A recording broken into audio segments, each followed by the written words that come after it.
प्रिय बच्चों, आज आप सभी हिंदी गद्य खंड के अंतर्गत कक्षा 11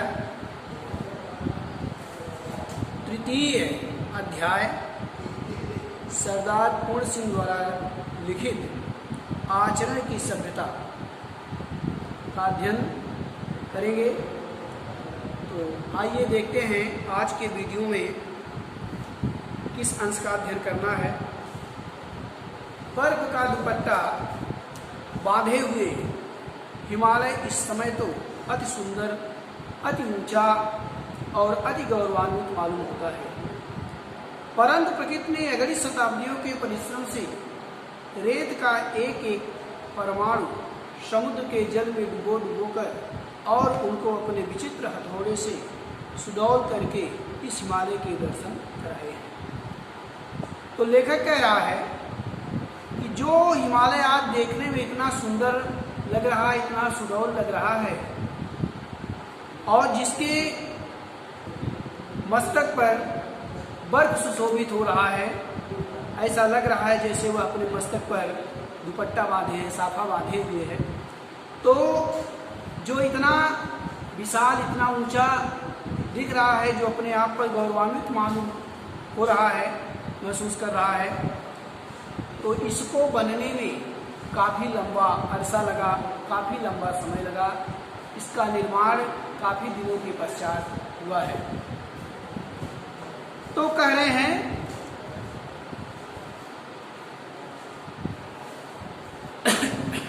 आचरण भी हिमालय की तरह एक ऊंचे कलश वाला मंदिर है। इसी प्रकार से जैसे हिमालय का निर्माण काफ़ी सदियों के पश्चात, काफ़ी दिनों के पश्चात हुआ है, ठीक इसी प्रकार से आचरण का निर्माण भी धीरे धीरे होता है।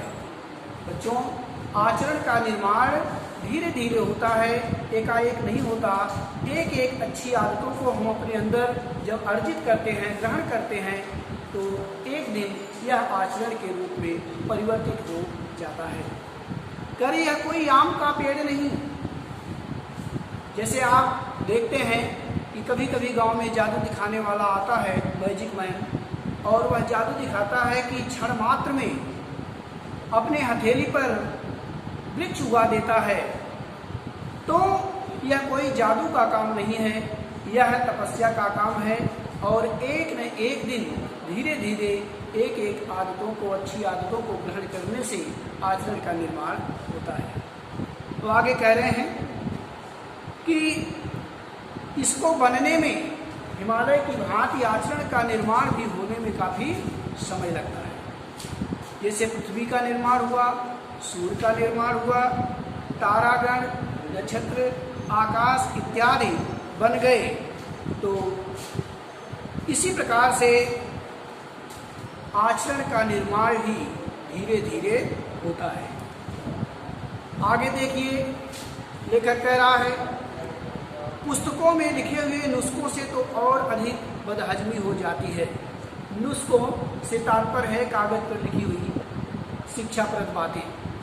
तो पुस्तकों में लिखे हुए नुस्खों से तो और अधिक बदहजमी हो जाती है। लेखक कह रहा है पुस्तकों में, पुस्तक में जो बातें लिखी होती हैं और उन्हें हम पढ़कर ही यदि अच्छा बनना चाहें तो कोई ज़रूरी नहीं है कि उनको पढ़ने से ही हम अच्छे बन सकते हैं। सारे वेद और शास्त्र यदि घोल कर पी लिए जाएं तो भी आदर्श आचरण की प्राप्ति नहीं होती। वेदों में भी अच्छी बात बताई गई है, शास्त्रों में भी बताए गए हैं, लेकिन यदि उनका अध्ययन करने से ही व्यक्ति आचरणवान हो जाए तो बहुत अच्छी बात है, लेकिन ऐसा नहीं होता है। अच्छी बात को पढ़ने से नहीं, उसको अमल में लाने से, उसका पालन करने पर हम अच्छे व्यक्ति बन सकते हैं।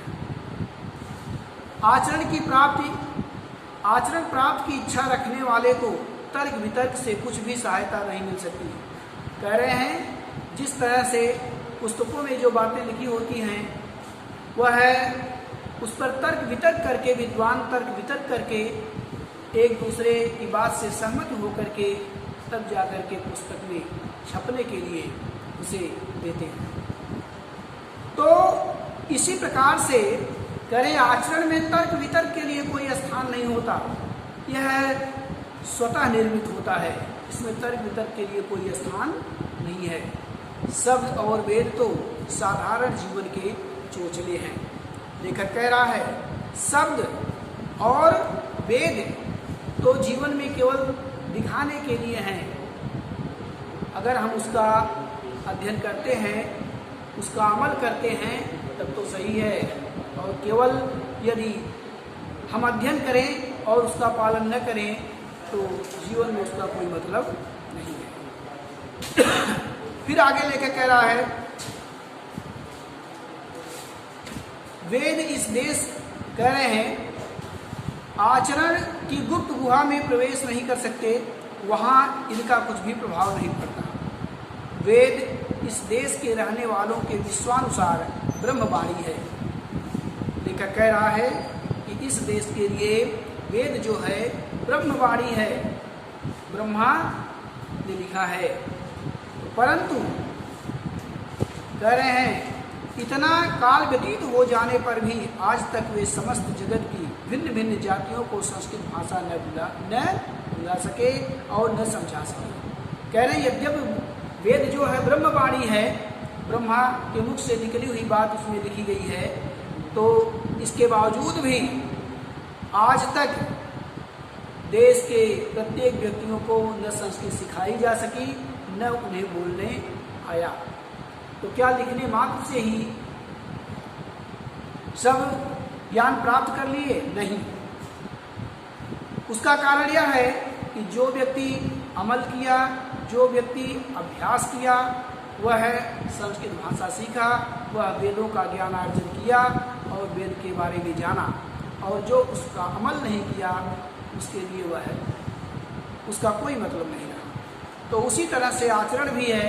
यदि व्यक्ति अच्छी आदतों को ग्रहण करेगा, उसके अंदर दया, प्रेम, ममता इत्यादि भावनाएं आती हैं, तब तो वह आचरणवान व्यक्ति बन सकता है, अन्यथा नहीं।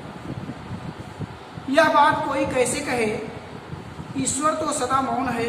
ईश्वरीय मौन शब्द और भाषा का विषय नहीं, वह केवल आचरण के कान में गुरुमंत्र फूट सकता है।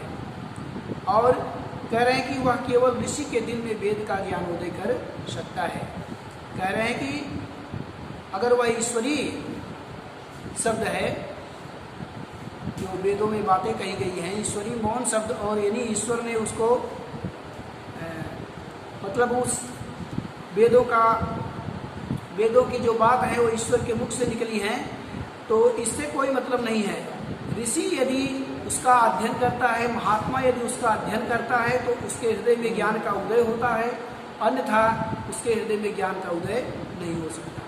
तो ऋषि के हृदय में या महात्मा के हृदय में ज्ञान का उदय तो हो सकता है, लेकिन कोई जरूरी नहीं है कि जो वेदपाठी होगा, जो शास्त्र का अध्ययन करने वाला होगा, वह सदाचारी ही हो जाए, वह आचरणवान ही हो जाए। ज्ञान की बात अलग है, अध्ययन की बात अलग है, लेकिन आचरणवान होना अलग की बात है। वह स्वतः निर्मित होता है, प्रेरकी शक्तियों का उस पर प्रभाव पड़ता है। जो प्रेरणा स्रोत हमारे हैं, जो महान व्यक्ति हैं, उनके आचरण का हमारे जीवन पर प्रभाव पड़ता है। तो कह रहे किसी का आचरण वायु के झोंके से हिल जाए तो हिल जाए, परंतु साहित्य और शब्द की गोलंदाजी और आदि से उसके सिर के एक बाल तक बाका न होना एक साधारण बात है। पुष्प की कोमल पंखुड़ी के स्पर्श से किसी को रोमांच हो जाए, जल की शीतलता से क्रोध और विषय वासना शांत हो जाए, बर्फ के दर्शन से पवित्रता आ जाए, सूर्य की ज्योत से नेत्र खुल जाए, परंतु अंग्रेजी भाषा का व्याख्यान चाहे वह कार्लायल का ही लिखा हुआ क्यों न हो, वह तो बनारस के पंडितों के लिए राम रोला है। कह रहे हैं अंग्रेजी का प्रसिद्ध विद्वान कार्लायल, अगर अंग्रेजी में कुछ लिखा हुआ है तो उसका लाभ तो जो अंग्रेजी का विद्वान होगा उसे ही मिल सकता है। जो बनारस में पंडित लोग हैं, जो संस्कृत के ज्ञाता हैं, उनके लिए तो वह रामरोला मात्र है, अर्थात उनके लिए वह बेकार की बात है, क्योंकि उन्हें अंग्रेजी का ज्ञान नहीं है। तो अंग्रेजी का जिसे ज्ञान होगा उसको ही कार्लाइल की लिखी हुई बात अच्छी लगेगी और समझ में आएगी। इसी तरह न्याय और व्याकरण की बारीकियों के विषय में पंडितों के द्वारा की गई चर्चाएं और शास्त्र संस्कृत ज्ञानहीन पुरुषों के लिए स्टीम इंजन के लगभग सबसे अधिक अर्थ नहीं रखते। कह रहे हैं इसी प्रकार से जो व्याकरण विद है, जो व्याकरण के ज्ञाता हैं, वह भाषा में कहाँ क्या त्रुटि है, कहाँ क्या गलती है, वो भले आपस में चर्चा करें या संस्कृत का ज्ञान रखने वाले विद्वान उसको समझ सकें, लेकिन अन्य पुरुषों के लिए वह इंजन के स्टीम यानी भाप का जो इंजन है इसके आवाज़ की भात है, अर्थात उसके लिए बेकार है, क्योंकि जो उसका अध्ययन नहीं किया है, जिसको उसका ज्ञान नहीं है, उसके लिए वह बेकार है। यदि आप कहें व्याख्यानों द्वारा, उपदेशों द्वारा, धर्म चर्चाओं द्वारा कितने ही पुरुषों और नारियों के हृदय पर जीवन व्यापी प्रभाव पड़ा है। कह रहे हैं अगर यह कहा जाए व्याख्यान के द्वारा, धर्म चर्चा द्वारा या उपदेश द्वारा किसी दूसरे के हृदय को परिवर्तित किया जाए तो हाँ, उस समय के लिए माना जाता है, उसका भी प्रभाव पड़ता है, लेकिन बहुत कम। केवल धार्मिक चर्चा करने से, उपदेश सुनने से प्रभाव बहुत कम लोगों के हृदय पर पड़ता है। तो उत्तर यह है कि प्रभाव शब्द का नहीं पड़ता, प्रभाव तो सदाचरण का पड़ता है।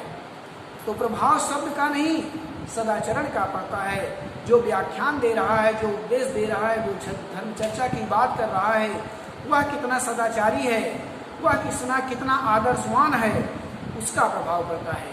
अगर वह सदाचारी है, आदर्शवान है, तो उनकी बातों का प्रभाव पड़ेगा, अन्यथा नहीं। साधारण उपदेश तो हर गिरजे, हर मंदिर और हर मस्जिद में होते हैं। तो लेखक कह रहा है हर गिरजे, हर मंदिर और हर मस्जिद में उपदेश दिए जाते हैं, परंतु उनका प्रभाव तभी हम पर पड़ता है जब गिरजे का पादरी स्वयं ईसा हो।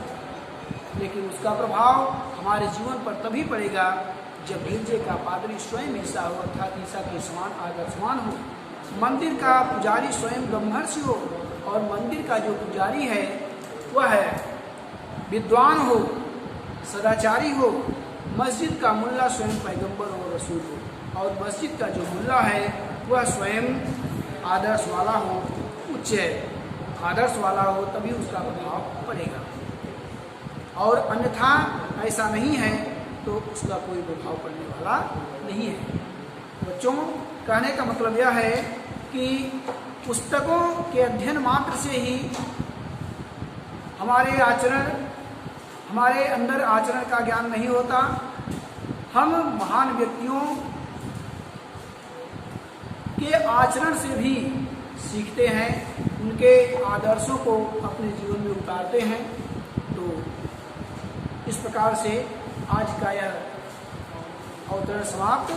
आइए इन्हीं अवतरणों से संबंधित आपको कुछ अभ्यास प्रश्न दिए जाएंगे। तो सबसे पहले आप जान लीजिए साहित्यिक सौंदर्य के अंतर्गत इसमें क्या है।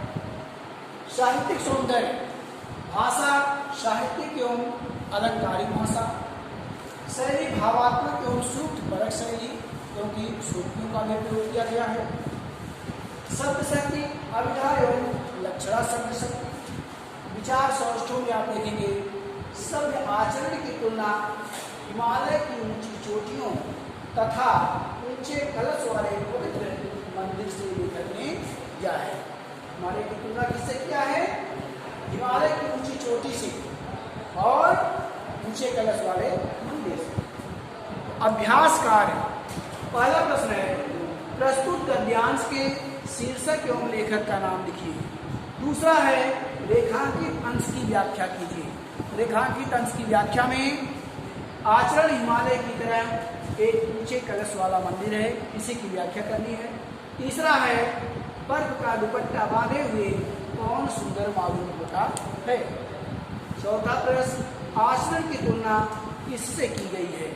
पांचवा है प्रस्तुत गद्यांश की भाषा एवं शैली लिखिए।